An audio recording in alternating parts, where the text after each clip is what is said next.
you get that? YouTube. What it do, YouTube, on a late night stroll. Late night stroll. Got one of my interviewees with me. How you doing? You know we're on YouTube. Second time we're on YouTube, right? Yeah, we're on YouTube, man. Just letting you know. You ain't eat your food, though. Oh yeah, no, I have food in. It's just I'm warm. It's like a fag eating a hot dog right now. Yeah, so you really want to shoot the interview tonight? Yes, I will. I can get the people and a little quick update. You know? Yeah, I had to come check on it. It been hot, so I ain't been outside.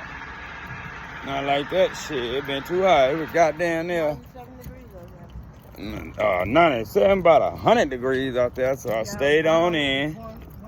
I came and check on them. You know what I'm saying? Tonight, get them something to eat on. I only did 2 of them tonight though. These 2. They used to be open. That one pregnant. She pregnant. And that's his girl. I'm quite sure y'all met him on my first interview I shot with him, but that's his girl. She's pregnant. You've been there from the start. You've seen the first interview, so you know what's going on. You know how things are going. Tell the people how you doing though. What's been going on? I ain't seen you in a couple days. It's been a few days now. Last you checked. Stressful. Now you see people over there. Been stressful? Yeah. What you mean it been stressful? Someone stole our tent and our clothes. Well, we don't have much to begin with anyways. So now we have no tent. I got like maybe 2 outfits. Yeah. He's got like nothing. Come on, let's shoot the interview. Sit right here. Yeah. Sit right here, yeah. So you see how the grass is? Nothing comes over here. Alright. Let's shoot my interview. Then we had to move because obviously we have no tents. Now we're sleeping behind a building underneath the staircase on the cement. You want to speak louder? So now we're sleeping underneath, like behind a building on the cement underneath the staircase because we have no tent to put up. So for now, that's where we're gonna sleep and stay. You know, they met him. This your man, right? Sit down, man. Oh, I know. It's just... Tell the people your name. Sheila, I'm 30. 30 years old, Sheila. Now, you're pregnant, right? Yep, 2 months, 8 days. And you're the father. You met me in the first interview? He's a young father. I am the father, so... His first kid. It's my first kid. This is, if you guys are following from the jump, so you kind of got a little gist of everything I had going on, what's been going on and whatnot. So now I'm on the clinic, which I had mentioned in the first interview that I had. So that was very good. It's nice to know that my wife here, she followed suit. So she is also on the clinic.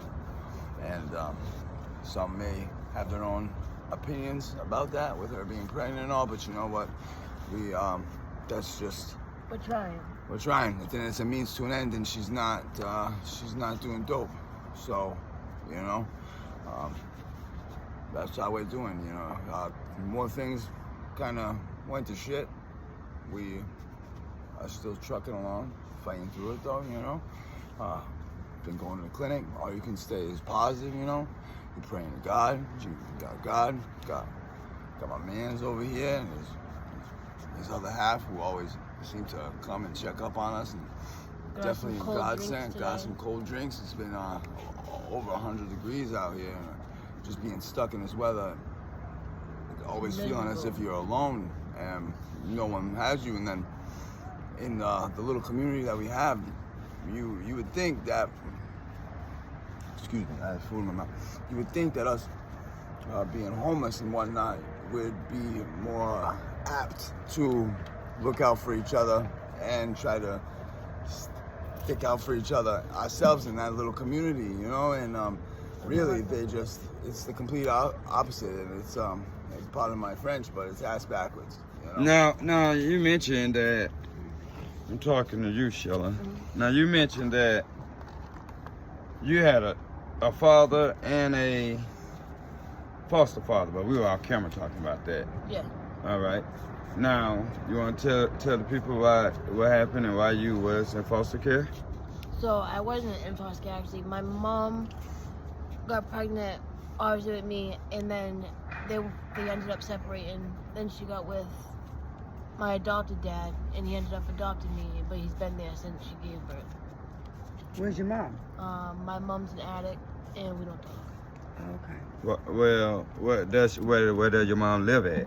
She lives in Freetown right now, and she's actually the reason why I got my youngest taken away from me. How is she the reason that you got your youngest taken away? I didn't know that she was using drugs.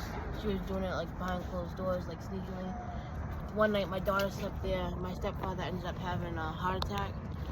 And when he went to the hospital, he tested positive for cocaine and fentanyl.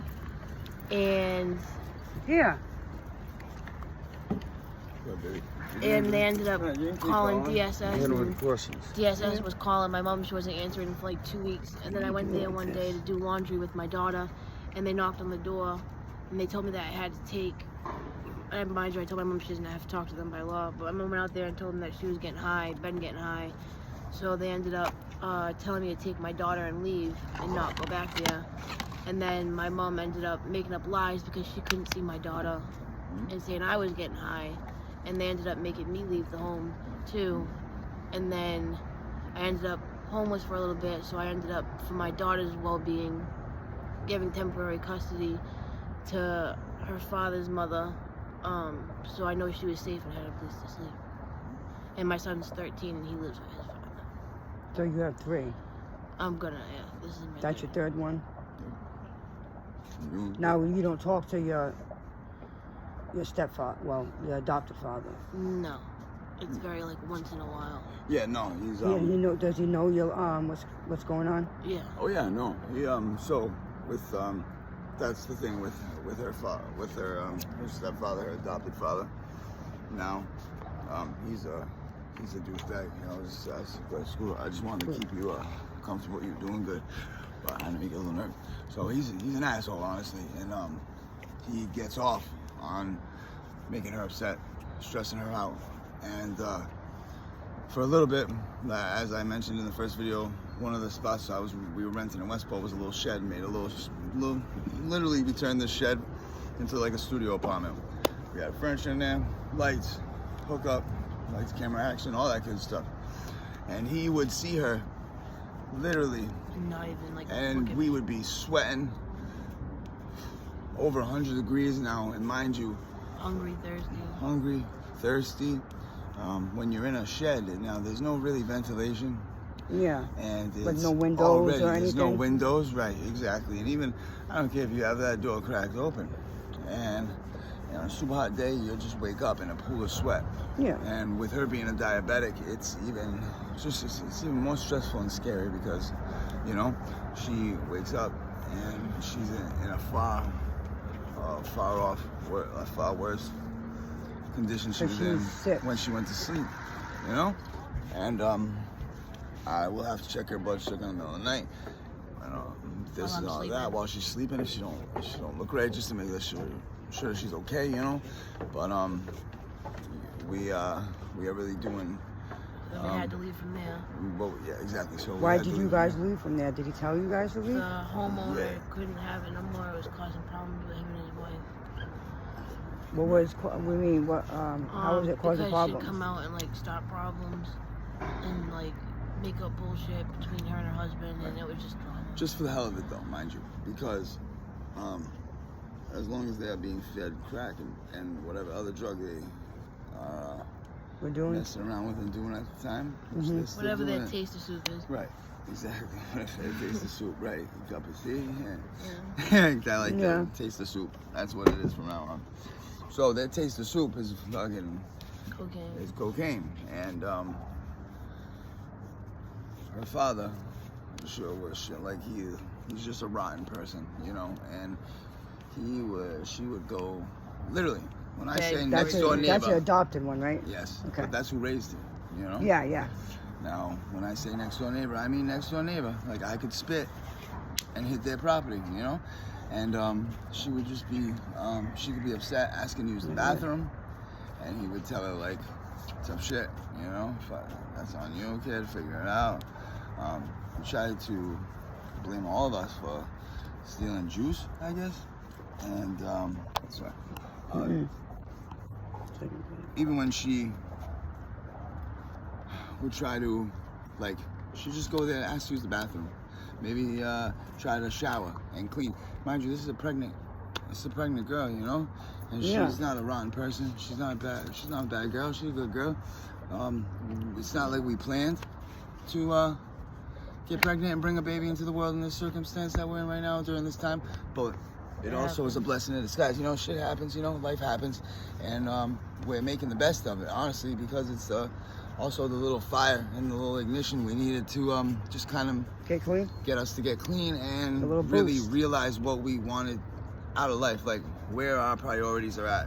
And this is clearly not conducive to the life that we want. Yeah, you need to get that a little better, don't you think? Exactly. We're bringing a baby into the world. That's what we're doing, and that's exactly what we're doing. Now, where's your biological father?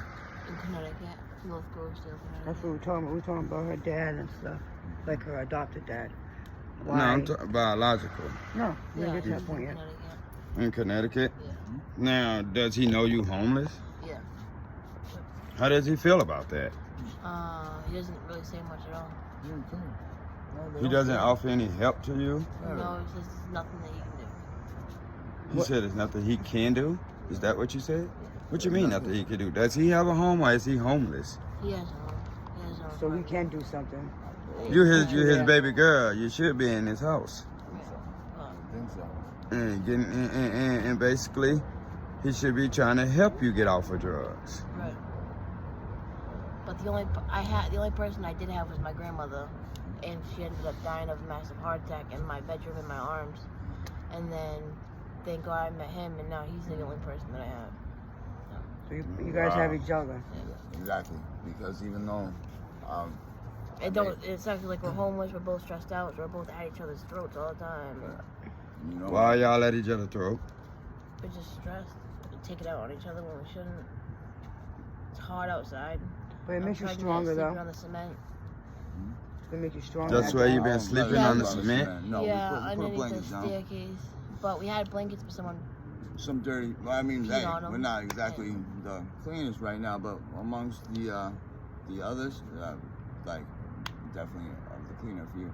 And I don't pass judgment onto anybody, and you know we're not better than anybody else. And like, once again, touching back to that first interview, I said it all the time. You know, the difference is 24 hours now. But you do take showers, right? So he hasn't been able to shower in like 2 weeks. And I use the public. 2 days pool ago, bath, I got shower. lucky, and this Go girl back. I had just met Mhm.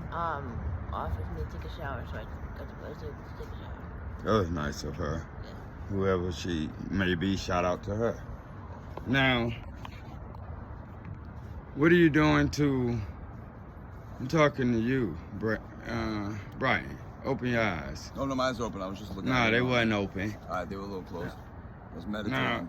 Nah. Meditating a little bit. All right. We'll He's stick. praying. We'll stick Right. with your story, and you're No, I gonna was stick nodding to a it. little bit. I'm a little tired. I haven't slept in days, and I mean, I do get high, so yeah, and that also A lot less than what he contribute. was, because the methadone But, is yeah. helpful. So he'll go in the morning and take his methadone, and he won't have to use till about like 11:30, 12 o'clock at night. And that's a hell of a lot better than what he was doing. So that's good. Yeah, He's we're getting cutting better. down. Right. Getting Cutting better. down, Getting better. yes. Cutting better. And I mean, I'm still, like I said, I appreciate that, babe, but still using, you know, and I'm not gonna use a cop out an excuse, but yes, we're cutting down far more. We're starting to, obviously, I'm looking at cleaning all my stuff up, my warrants and everything as such. I just want to make sure that she is at least in a family shelter. So shout out to the clinic that we're actually on. She's supposed to get set up with a caseworker, and Tomorrow at 10 o'clock. tomorrow at 10 to meet up and get put on a list. And Why don't you tell us about what's going on with you tomorrow? So tomorrow I go meet with a caseworker at the clinic at 11 o'clock, and because I'm pregnant, they'll put me into a family shelter, which is like an apartment that I share with another family that me and my husband can go into. and then I'll get put on a list for emergency Section 8. And he'll go with you. Yeah. Because he's the father too. Yes.